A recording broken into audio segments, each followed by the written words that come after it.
हे जादुई छड़ी, मुझे इस पेड़ के भीतर ले चलो। इतना कहते ही बुढ़िया अपनी शक्तियों से उस पेड़ के खोखले तने में प्रवेश करने की कोशिश करती है। अरे ये क्या, मैं इस पेड़ के अंदर जा क्यों नहीं पा रही हूँ? अरे दुष्ट डायन, तुझे क्या लगता है तेरे जैसी दुष्ट डायन इस पेड़ के अंदर जा सकती है? तो ये तेरी भूल है। इस वृक्ष के अंदर सिर्फ वही जा सकता है जो सच्चा और ईमानदार है। अच्छा, तो ये बात है, इसी वजह से आज तक मैं इस पेड़ के अंदर नहीं जा सकी। अब मुझे कुछ भी करके ऐसे इंसान को ढूंढना ही होगा। इतना बोलकर डायन वहाँ से गायब हो जाती है।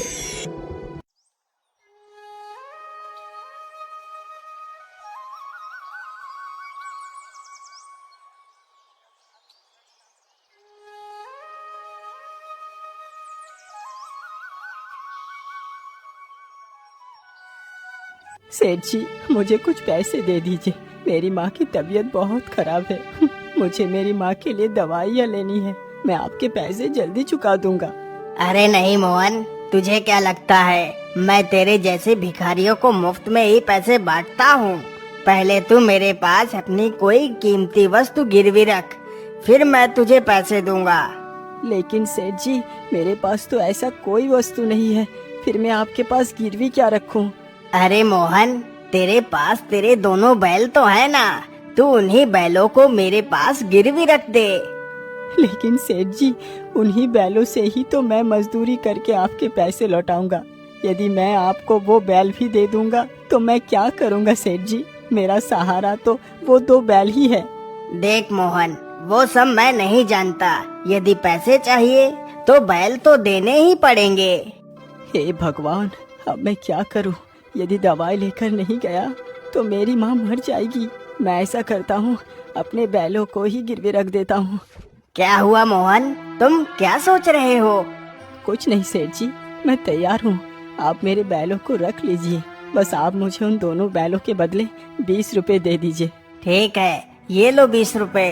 मोहन तुरंत ही 20 रुपए लेकर बाजार जाता है और अपनी माँ के लिए दवाइयाँ खरीदता है तथा 1 महीने का राशन ले लेता है। हाँ, मैंने सारा सामान ले लिया है। चलो अब वापस घर लौट चलता हूँ। इतना कहकर मोहन अपने घर के लिए निकल पड़ता है।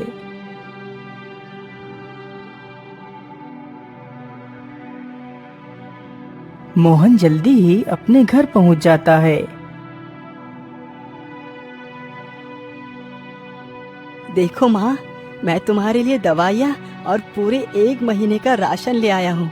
लेकिन बेटा, इतने सारे पैसे तुम्हारे पास आए कहाँ से? माँ, हमारे पास और कोई दूसरा रास्ता नहीं था, इसीलिए मैंने अपने दोनों बैलों को सेठ के पास गिरवी रख दिया। माँ, मैंने सोच लिया है कि मैं आज ही शहर को चला जाता हूँ और पूरे 1 महीने तक शहर में ही पैसे कमाऊंगा। फिर वापस अपने गांव आ जाऊंगा और अपने दोनों बैलों को वापस ले लूंगा। अच्छा ठीक है बेटा, तुम्हें जैसा भी ठीक लगे वैसा ही करो। अच्छा माँ, अब मैं चलता हूँ। तुम अपना ख्याल रखना, मैं जल्दी ही लौट कर आऊंगा। इतना कहकर मोहन पोटली में कुछ सूखी रोटियां बांधता है और शहर के लिए निकल पड़ता है।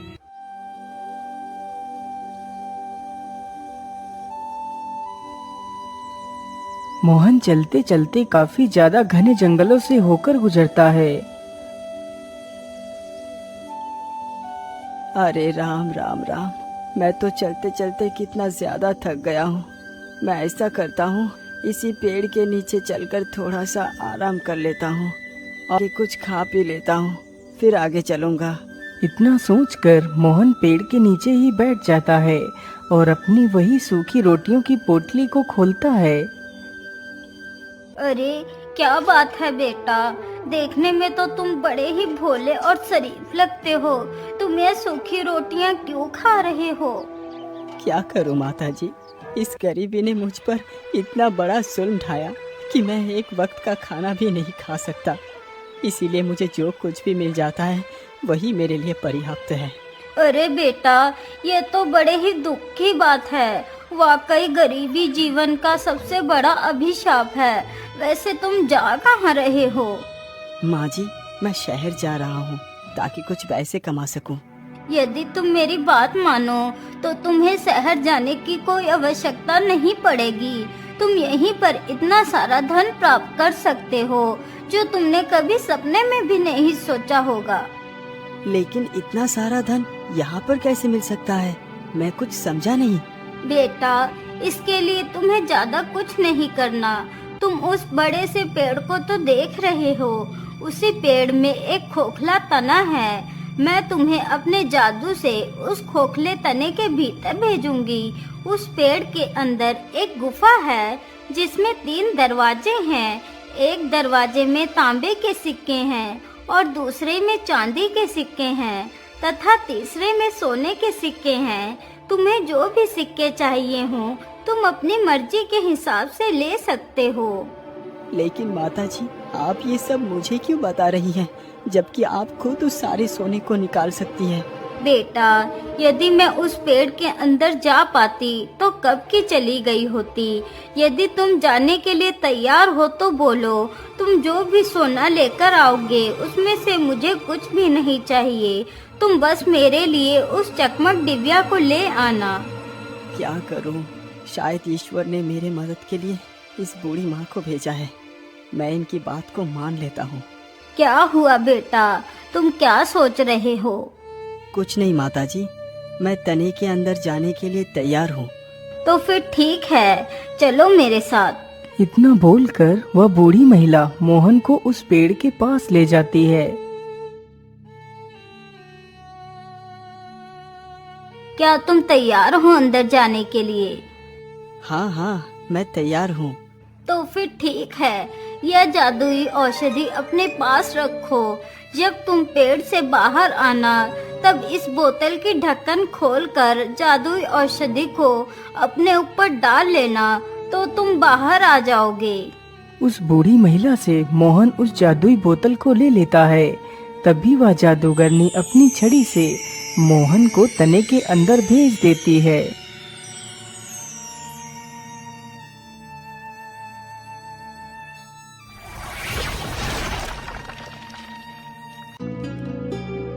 अरे बाप रे बाप, ये गुफा तो कितनी बड़ी है। चलो मैं जल्दी से उन तीनों दरवाजों को ढूंढता हूँ। इतना कहकर मोहन गुफा में इधर उधर घूमने लगता है।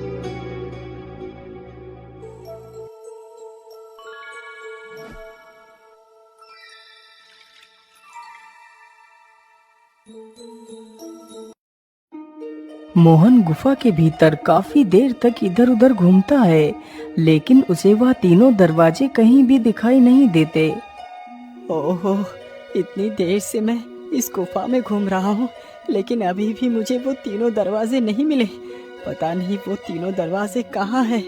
मोहन इतना कह ही रहा था कि तभी उसकी नजर नीचे जमीन पर पड़ती है।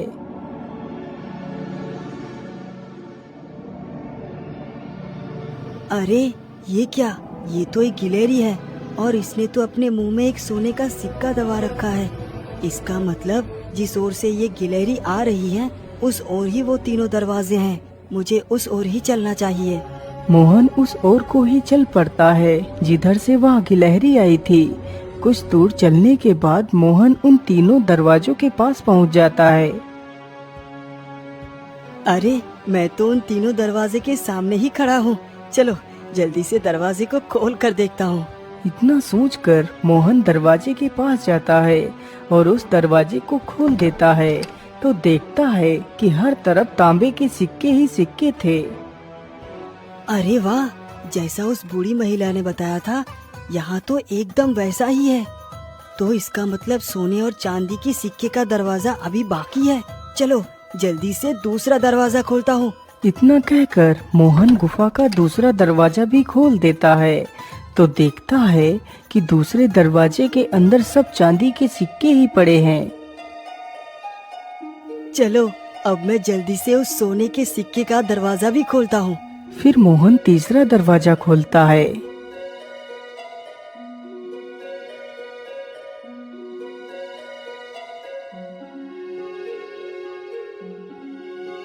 अरे बाप रे बाप, यहाँ तो सब सोना ही सोना है।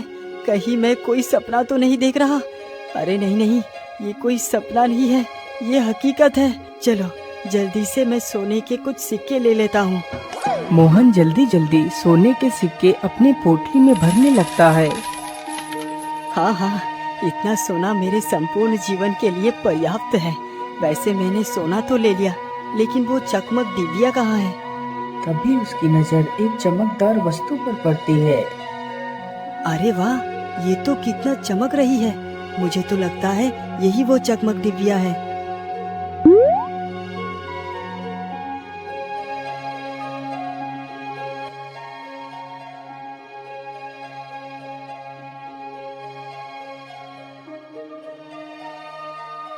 आखिर वो जादूगरनी इस डिबिया का क्या करेगी?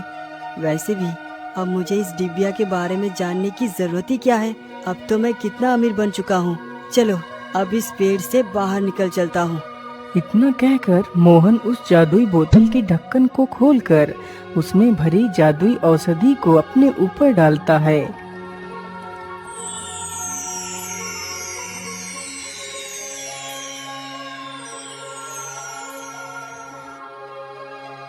अरे वाह युवक, तुम तो कितने बहादुर हो। जिस कार्य को कोई नहीं कर पाया वो तुमने कर दिखाया।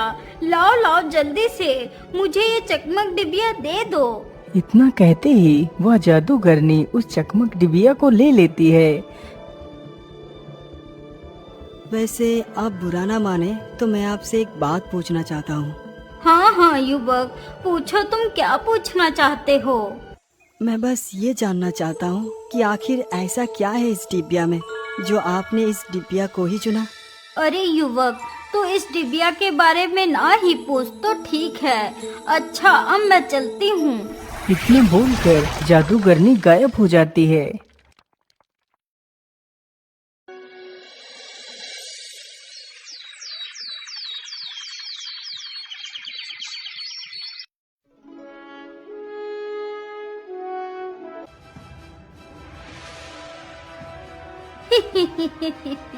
अरे दुष्ट राजा, तूने मुझे इस राज्य से बाहर निकाला था ना। देख मैं फिर से आ गई। अब तू मेरा कुछ भी नहीं बिगाड़ पाएगा। सिपाहियों, इस पागल जादूगरनी को पकड़ के ले जाओ और कारागार में डाल दो। हे चकमक डिबिया, तू इस महल के सभी लोगों को सम्मोहित करके मेरा गुलाम बना दे।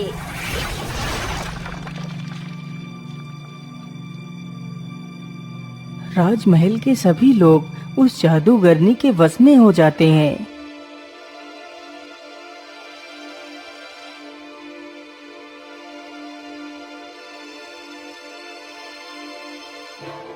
आज से मैं हूँ इस राज्य की महारानी।